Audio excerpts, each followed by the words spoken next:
नमस्कार, news click में आपका स्वागत है। कोविड-19 के दौरान जो लॉकडाउन सरकार ने 2 बार अनाउंस किया है और उसके साथ ही साथ कई मेजर्स भी अनाउंस किए जिस पे लगातार सवाल उठ रहे हैं। हमने देखा है कि किस तरीके से मज़दूरों की एक लंबी कतार दिल्ली और अन्य शहरों में अपने गाँवों की तरफ जा रहे थे वो। ई-कूपन्स को लेके, खाने के रेशन के बँटवारे को लेके, इन सभी मुद्दों पे लगातार सवाल उठाए जा रहे हैं और इसी बीच रैपिड टेस्टिंग जो थी उसको भी बंद कर दिया गया है। मजदूरों का सवाल है, केंद्रीय कर्मचारियों के डीए पर रोक लगा दी गई है और इकोनॉमिक पैकेज लोग कह रहे हैं कि सफिशिएंट नहीं। इन सभी मुद्दों पर बात करने के लिए आज हमारे साथ जुड़ रही हैं सीपीआईएम की पॉलिट ब्यूरो मेंबर कॉमेंट वृंदा करार। वृंदा, आपका न्यूज़ क्लिक में स्वागत है। Thank you. पहले तो हम इस बात से शुरुआत करते हैं कि ये जो पूरा कोविड-19 का लॉकडाउन पहले सरकार ने 24 मार्च को अनाउंस किया और उसके बाद 14 अप्रैल के बाद से जो दूसरा लॉकडाउन का फेज स्टार्ट हुआ, इसमें जो सरकार की पूरी प्रक्रिया रही है और उनके जो इंतजाम रहे हैं, उसके बारे में आप क्या कहना चाहेंगे? मैं तो समझती हूँ देश भर में लोगों ने ये समझा है कि मोदी सरकार ने जिस रूप में लॉकडाउन किया, लॉकडाउन के सवाल पर इतने लोग प्रश्न नहीं करते हैं, लेकिन जो तरीका अपनाया गया, 4 घंटे की नोटिस देकर, समय देकर, 4 घंटा क्या है, 8 बजे रात को उन्होंने ऐलान किया, 12 बजे से लॉकडाउन, और उसके जो परिणाम हमने देखे वो तो बहुत ही खतरनाक और भयानक है। तो लॉकडाउन के तरीके इस बात को फोकस में लाती है कि सरकार की जो पूरा रवैया है जनवादी प्रक्रिया के संबंध में, लोगों के अधिकारों के संबंध में, वो सब ढक जाता है उनकी तानाशाही रुख के सामने। तो सवाल तो एक तो हम ये आलोचना कर ही रहे, सभी कर रहे हैं कि सरकार ने जिस रूप में वो किया है वो बिल्कुल गलत है। उन्होंने जो पैकेज और नई पैकेज नहीं दिया है वो भी बिल्कुल गलत है। लेकिन प्रांजल जी, मैं ये चाहूंगी कि हम लोग सब इसके पीछे क्या है, क्या बुनियादी नीतियां हैं सरकार की, क्या उनका एजेंडा है इस तरीके से काम करने का, उस पर भी थोड़ा ध्यान देने की जरूरत है। और इसलिए आपका पहला सवाल का मेरा जवाब ये है कि वो बहुत ही गलत था, एक तरफा था, लेकिन इसके साथ साथ ये भी सच है कि वो एक अथॉरिटेरियन, एक तानाशाही रुख, थोपने वाली सेंट्रलाइजेशन की जो रुख सरकार की है वो भी उससे स्पष्ट होता है। आपने जैसे ये अथॉरिटेरियन की बात की और सरकार के रुख की बात की, तो इसी बीच में हमने देखा है कि कई राज्य सरकारें जो हैं वो लगातार मांग कर रही हैं कि उनके जो जीएसटी और सबके पैसे केंद्रीय सरकार के पास पड़े हुए हैं, उसको दिया जाए। पर ये सब ना करते हुए अगर हम अलॉटमेंट देखें एपिडेमिक को लेके, तो केरल को सबसे ज्यादा कम अलॉटमेंट दिया गया, जबकि उस समय वहां पे सबसे ज्यादा केस थे। तो ये एक तरीके से राज्यों पे पूरा भार डालने की तैयारी मोदी सरकार ने की थी। बिल्कुल आपने सही सवाल उठाया है कि एक तरफ आपने लॉकडाउन किया, आपने जनता को समय नहीं दिया, वो भी एक संवैधानिक अधिकार के मैं समझती हूँ विरोध है। और दूसरा जो आपने सवाल उठाया केंद्र और प्रदेशों के बीच में जो रिश्ते की सवाल है, देखिए मोदी जी के ऊपर निर्भर नहीं है, अमित शाह के ऊपर निर्भर नहीं है, हमारे देश की संविधान का एक फेडरल ढांचा है, एक संघीय ढांचा है, और सरकार उस संविधान के तहत ड्यूटी बाउंड है कि आपको प्रदेशों को साथ में लेकर, विशेषकर महामारी जैसे एक भयानक संकट के सामना करने के लिए, लेकिन बिल्कुल नहीं। आप उसी जो एजेंडा है उनका सेंट्रलाइजेशन का, आप जानते हैं बीजेपी का क्या नारा है, एक देश एक नेता और एक गवर्नमेंट, मतलब सेंट्रल गवर्नमेंट को और मजबूत करो, यूनिटरी फॉर्म ऑफ गवर्नमेंट, मतलब केंद्र सरकार के पास ही सारे अधिकार हो। ये तो उनकी समझ है, जनसंघ की समय से आज तक उनकी यही समझ है। और आज कोविड के समय, इस लॉकडाउन के समय, ये बिल्कुल स्पष्ट नजर आ रहा है कि बीजेपी उसी एजेंडा को पुश कर रही है, जिसके कारण उनको परवाह नहीं है कि प्रदेश जो एकदम फ्रंटलाइन पे इस कोविड की संकट का सामना करने के प्रयास कर रहे हैं। केरल जो दुनिया भर में मॉडल के रूप में माना जा रहा है, अगर केरल सरकार ये अगर कहती दुनिया को कि हमने किया, इसके बावजूद कि सेंट्रल गवर्नमेंट ने हमें कोई पैसा नहीं दिया, कोई मदद नहीं दी, केवल इंस्ट्रक्शंस और आदेश देते रहे, अगर ये सार्वजनिक दुनिया में होता तो मोदी सरकार की क्या रेपुटेशन रहती।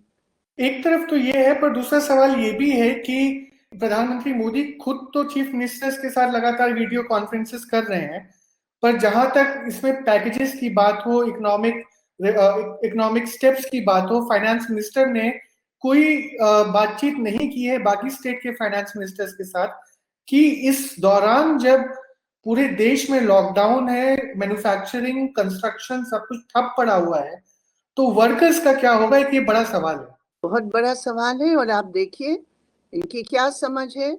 इनका एक फाइनेंशियल कमेटी उन्होंने बनाया था, एक्सपर्ट कमेटी, वो कहाँ गायब हुए, उसका कुछ अता पता नहीं है। 1,70,000 रुपया देकर वो सोचे कि बस यही होगा, उसके बाद कुछ नहीं। और वो भी कितना वर्चुअल था वो भी सब जानते हैं। लेकिन वो अभी जीडीपी का 1% हिस्से के आसपास भी नहीं था पूरा। एग्जैक्टली 0.85 या कुछ था जीडीपी का, बिल्कुल सही कह रहे हैं। लेकिन आप इस तरह भी देखिए, आपने जिक्र किया था कि मोदी जी मुख्यमंत्रियों की कॉन्फ्रेंस कर रहे हैं, बिल्कुल सही है, कर रहे हैं। लेकिन आप उसका पूरा फॉर्मेट को देखिए। मोदी जी तय करेंगे कौन से मुख्यमंत्री कब बोलेंगे और कितना बोलेंगे, चलो ठीक है, ऐसे अगर इतने मुख्यमंत्री हैं, लेकिन कम से कम पहले से जो मुख्यमंत्री बोल रहे हैं उस पर तो आप तवज्जो दीजिए, उस पर तो आप ध्यान दीजिए, बिल्कुल ही नहीं। और अभी वो कह रहे हैं कि इकोनॉमी इज फाइन, मतलब हम कल्पना नहीं कर सकते हैं। पूरी दुनिया में हर देश अपने अर्थव्यवस्था को बचाने में, और ये हिंदुस्तान है जहां ऑलरेडी हम लोग मंदी के दौर पे चल रहे थे, ऑलरेडी बेरोजगारी का दर सबसे अधिक था 4 दशकों में, ऑलरेडी परचेसिंग पावर, क्रय शक्ति लोगों का सबसे कम था 2 दशक में। लेकिन वही हमारे उस देश के प्रधानमंत्री बोलते हैं कि हमारी इकोनॉमी बिल्कुल परफेक्ट है, कोई प्रॉब्लम नहीं है। और इसी बीच में बेरोजगारी दर अपने सबसे चरम पर पहुंच गई। चरम पर पहुंच के अब जो लेटेस्ट प्रणब सेन जो इकोनॉमिस्ट है वो उन्होंने बताया है, उनकी जो स्टेटिस्टिक्स के आधार पर उन्होंने अनुमान लगाया है कि 2 हफ्ते के अंदर 5 करोड़ लोगों की जीविका खत्म हो गई। आईएलओ ने कहा है कि अगले कुछ महीने में अगर सरकार तुरंत हस्तक्षेप न करे तो हिंदुस्तान में 40 करोड़ लोग गरीबी रेखा के और नीचे वो चले जाएंगे। 40 करोड़, ये आईएलओ का अनुमान है। लेकिन मोदी जी कहते हैं कि सब कुछ ठीक है। वृंदा, एक बड़ा सवाल ये भी उठता है कि जब मजदूरों की हम बात कर रहे हैं और इस जो सारे पैकेजेस सरकार ने अनाउंस किया, वो सब तो एक तरफ ठीक है, पर इसका जो सबसे ज्यादा प्रभाव पड़ता है वो अनऑर्गेनाइज सेक्टर ऑफ वर्कर्स जो है उन पर पड़ता है। महिलाओं पे एक बड़ा प्रभाव पड़ रहा है। इन जो स्पेसिफिक मुद्दे हैं उसके बारे में कोई चर्चा ही नहीं हुई है पिछले 1.5 महीने से। देखिए इनकी नजर में ये है या नहीं है मैं नहीं कह सकती हूँ। नहीं तो आप बताइए, जिस देश में 93% वर्कर्स जो लेबर फोर्स में है, 93% वो अनऑर्गेनाइज सेक्टर, अनऑर्गेनाइज सेक्टर में आप समझ लीजिए ऑर्गेनाइज सेक्टर में भी अनऑर्गेनाइज, क्योंकि कॉन्ट्रैक्चुअलाइजेशन इतना जबरदस्त लेबर पैटर्न बन गया है। अभी एक अनुमान आया है, एक रिसर्च पेपर जेएनयू के कुछ प्रोफेसर्स ने किया है, उन्होंने कहा कि जो मजदूर फैक्ट्रियों में या कंपनियों में काम करते हैं उनका 13.5 करोड़ मजदूरों का कोई कॉन्ट्रैक्ट नहीं है। मतलब मालिक के साथ मैं फैक्ट्री में हूँ, उस रूप में ऑर्गेनाइज सेक्टर में हूँ, लेकिन मेरा कोई कॉन्ट्रैक्ट मालिक के साथ नहीं है। इसका मतलब कल भी मुझे निकाल सकते हैं, फायर पॉलिसी तो चल ही सकता है। 13.5 करोड़, 13.6 करोड़ उन्होंने अभी जो लगाया है अनुमान। तो आप ये देखिए जो लेबर पैटर्न्स है हमारे देश में मजदूरों के, जो कैजुअलाइजेशन और कॉन्ट्रैक्चुअलाइजेशन ऑफ वर्कफोर्स का, यानी कोई परमानेंट कॉन्ट्रैक्ट नहीं है। सरकार ने पहले ही कह दिया कि हम ये फिक्स कॉन्ट्रैक्ट के नाम पर 3 महीने 6 महीने की अवधि का काम हम लीगल करवाना चाहते हैं। वो तो ऑलरेडी इलीगली भी लीगल है, सब जगह ये लागू है।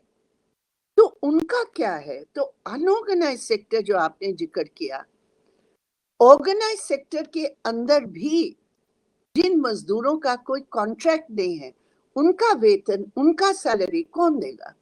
उसके लिए सरकार का कत्ते कोई पैकेज नहीं है। इवन पूंजीवादी देश पैकेज कर रहे कि 70-80% स्मॉल और मीडियम इंडस्ट्रीज का हम लोन गारंटी कर रहे हैं, और हम गारंटी कर रहे हैं कि हम पैसे देंगे 70-80% वेजेस को कवर करने के लिए, ताकि रिट्रेंचमेंट न हो। हमारे देश में कुछ नहीं है। मोदी जी कहते हैं मन की बात में, आप कीजिए, आप कीजिए।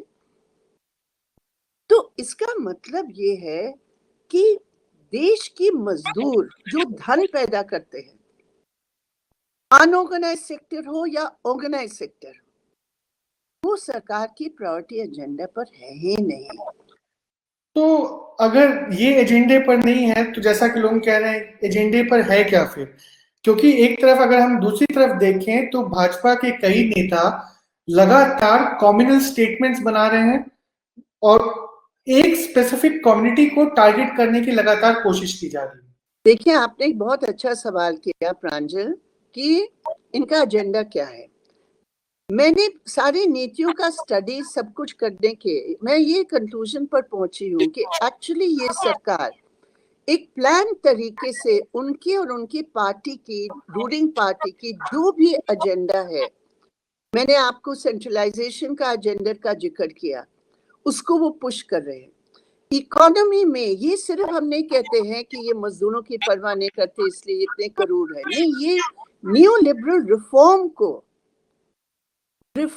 को इस कोविड के नाम पर, इस लॉकडाउन के नाम पर, वो रिफॉर्म की प्रक्रिया को और तेजी से पुश करने के सवाल है। इसलिए ऑर्डिनेंस लाने की, मजदूरों का जो पूरा लेबर, और कुछ उनको मिला नहीं, वो यही चाहते हैं कि मजदूरों की जो लेबर रिफॉर्म वो नहीं पास कर पाए, वो इसके थ्रू पास कर ले।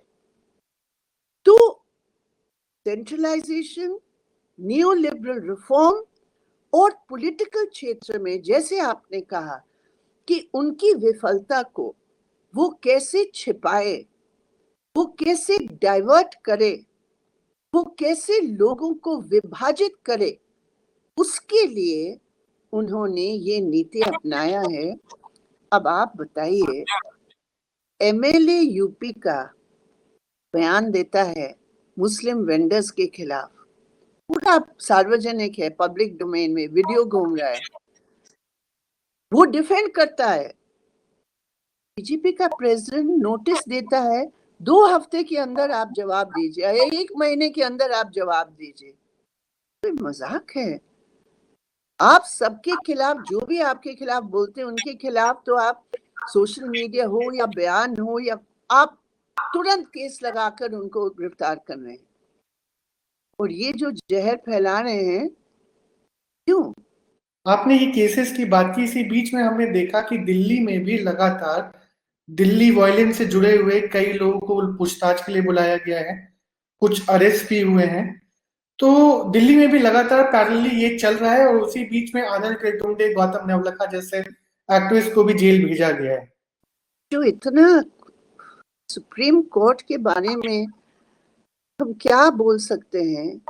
ये लॉकडाउन के समय जिसके पास कोई सबूत नहीं, कोई एविडेंस नहीं, इतने दिनों तक वो कुछ प्रूव नहीं कर पाए, जो लोग जेल में है उस भीमा कोरेगांव के केस में, आज तक उनके खिलाफ कोई एविडेंस पेश नहीं हुआ।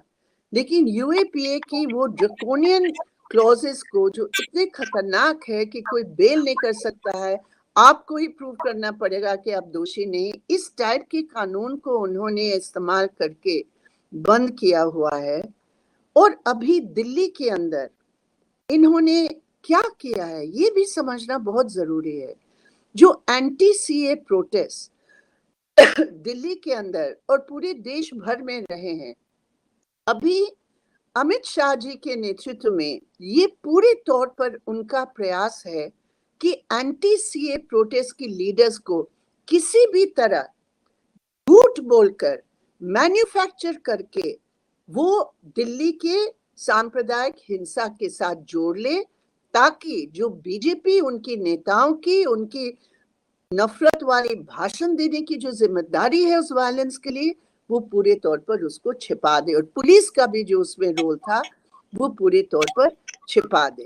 तो ये एक लिंकिंग है, मतलब जैसे एक ही पत्थर से आप दो शिकार को आप मार रहे हैं, यही है उनका कि एंटी सीए प्रोटेस्ट की रीढ़ को वो तोड़ दे, और दूसरी तरफ जो बीजेपी और रूलिंग पार्टी बीजेपी की जो दायित्व है उस हिंसा के पीछे, उसको किसी भी तरह वो छिपा के रखे और एक नया कहानी वो उसको बनाए। और ये भी प्रांजल मैं कहना चाहती हूँ, ये भी बीजेपी का वो एजेंडा है कि ये सब एंटी नेशनल एलिमेंट्स जो उनका चल ही रहा है, लॉकडाउन को इस्तेमाल करके इसको वो लागू कर रहे हैं। जेएनयू की स्टूडेंट्स के खिलाफ जो कुछ हुआ, अभी तक केस भी दाखिल नहीं हुआ, अभी तक कोई इंक्वायरी नहीं हुई, गिरफ्तारी नहीं हुई, लेकिन जामिया की स्टूडेंट्स जो एंटी सीए प्रोटेस्ट कर रहे थे, उनको एंटी नेशनल साबित करने के लिए अभी लगभग 50 स्टूडेंट्स, और सिर्फ स्टूडेंट्स ने, जामिया एलुमनाई एसोसिएशन जो इतने मतलब प्रेस्टिजियस पोस्ट पर है, आज रिटायर्ड ऑफिसर्स हैं उसमें, सीनियर ब्यूरोक्रेट्स है उसमें, उनकी प्रेसिडेंट को उन्होंने यूएपीए में अभी पूछताछ कर रहे हैं। आप सोच सकते हो? तो ये जनवाद के ऊपर जो हमला है, जनवादी अधिकारों के ऊपर जो हमला है, वो इसलिए कर रहे हैं क्योंकि लॉकडाउन का फायदा उठाकर, ताकि कोई प्रोटेस्ट न हो, उसका फायदा उठाकर वो उनकी जो जनवाद का गला घोटने वाले जो उनकी नीति है उसको आगे बढ़ाना। वृंदा, ये मेरा आखिरी सवाल होगा कि जब कोविड के खिलाफ जो पूरी लड़ाई है उसमें ना केवल देश में बल्कि पूरे दुनिया भर में केरल मॉडल जो है वो तेजी से उभर कर आया है, तो आखिर क्या कारण रहा है कि केरल मॉडल इतना सफल हो पाया है? और आज की स्थिति में अगर हम देखें तो बहुत हद तक ये जो पूरा कर्व है वो केरला फ्लैटन करने में सक्सेसफुल रहा है। ये बिल्कुल सही बात है, और हमें गर्व है इस बात की कि केरला की मॉडल जो एलडीएफ सरकार, जो लेफ्ट एंड डेमोक्रेटिक गवर्नमेंट के नेतृत्व में सीपीआईएम की पॉलिट ब्यूरो मेंबर कॉमेड पिनराई विजयन जो चीफ मिनिस्टर हैं, हमारी सेंट्रल कमेटी मेंबर के शैलजा जो हेल्थ मिनिस्टर हैं, और उनकी जो पूरी टीम के नेतृत्व में केरल ने ये दिखाया है कि एक वैकल्पिक रास्ता सफल हो सकता है। केरल का मॉडल मोदी जी के मॉडल से बिल्कुल उल्टा है, बिल्कुल पूरा कॉन्ट्रास्ट है रात और दिन का। केरल की मॉडल में पहले बात यह है कि केरल की मॉडल एक साइंटिफिक आधारित, जो टेस्टिंग के बारे में छिपाने के लिए नहीं, टेस्टिंग अनिवार्य है, जितने भी आंकड़े आए टेस्टिंग अनिवार्य है। तो टेस्टिंग, ट्रेसिंग, कॉन्टैक्टिंग, क्वारंटीनिंग, ये जो पूरा मॉडल जो हमने पहले चीन में देखा था, जनवरी फरवरी में वुहान में, केरल ने डिपा वायरस के अनुभव के आधार पर, जो केरल ने बहुत सफलतापूर्वक कंट्रोल किया था, उसी मॉडल पर केरल ने शुरुआत की। तो ये इम्पोर्टेंट पॉइंट है कि केरल इसलिए कर पाई है क्योंकि केरल मॉडल में पब्लिक हेल्थ सिस्टम बहुत मजबूत है। केरल में वामपंथी ताकतों की मजबूती के कारण कांग्रेस आए और गई सरकारों में, जैसे हम भी आए और गए, लेकिन वामपंथी विचारधारा और एजेंडा इसलिए इतना मजबूत है कि जो कांग्रेस या बीजेपी अन्य प्रदेशों में न्यू लिबरल पॉलिसीज के तहत पूरा पब्लिक हेल्थ को चौपट कर लिया, केरल में जनरली स्पीकिंग हमारे प्रेजेंस के कारण वो नहीं होने दिया। और आज केरला की public health system is the best in the country, पूरे देश भर में। तो उस सिस्टम को आधार मानकर केरल की वो प्लानिंग सफल हुई, जो बाकी जगह न प्लानिंग थी न उस प्रकार का पब्लिक हेल्थ सिस्टम है। दूसरी बात है केरल की लीडरशिप, केरल की लीडरशिप की प्लानिंग और केरल की लीडरशिप की पारदर्शिता रोज सामने आकर जनता को कॉन्फिडेंस में लेकर, ये नहीं कि हम ये करने जा रहे हैं, नहीं, रोजाना मुख्यमंत्री अपने प्रेस कॉन्फ्रेंसेस के द्वारा आम जनता के सामने पेश होकर जो वहां फैक्ट्स और फिगर्स और रिपोर्ट है वो रोज पब्लिक रिपोर्ट देते हैं, जिससे क्या हुआ, आम जनता का विश्वास बढ़ा। और दूसरी बात है, आम जनता की हिस्सेदारी बढ़ी, क्योंकि रोज मुख्यमंत्री बोलेंगे कि ये नहीं हो रहा, इसका ये कमजोरी है, इसलिए अगर हम ये करते हैं हमारा फायदा होगा। तीसरी बात, सेंट्रल गवर्नमेंट की सेंट्रलाइजेशन की समझ है। केरल ने सेंट्रल प्लानिंग के साथ साथ डिसेंट्रलाइज पंचायतों को शामिल करके, अलग इंस्टीट्यूशंस कुदुम्बश्री जैसे को शामिल करके जनता के साथ संपर्क बनाकर उन्होंने वो मॉडल चलाया, पार्टिसिपेशन, पब्लिक पार्टिसिपेशन। और चौथी बात, केरल पहले सरकार थी इस देश भर में जिन्होंने एक प्रो पीपल पैकेज तैयार करके दिया। तो ऑन एवरी फ्रंट अगर आप देखें, इनका जो विकल्प रहा है वो विकल्प मोदी सरकार की समझ के एकदम कॉन्ट्रास्ट में उन्होंने वो काम किया। और इसीलिए मैं समझती हूँ, लेकिन हालांकि हम कंप्लेसेंट नहीं हो सकते हैं, अभी भी बहुत काम बाकी है, अभी भी बहुत चुनौतियां हैं वहाँ। फाइनेंस की एक जबरदस्त चुनौती है वहाँ केरल के अंदर, कुछ कदम उठाने पड़ रहे हैं जो नहीं वो चाहते हैं, इसके बावजूद भी कुछ करना पड़ रहा है। लेकिन हाँ, निश्चित रूप पर ये मॉडल इंटरनेशनली एक्सेप्टेबल मॉडल हो गया है, और इसलिए हो पाया है क्योंकि वामपंथी विचार में उसके आधार पर सरकार चल रही है। शुक्रिया वृंदा हमसे बात करने के लिए, और आगे भी हम ऐसे मुद्दों पर लगातार आपके पास आते रहेंगे। धन्यवाद। न्यूज़ क्लिक देखने के लिए धन्यवाद।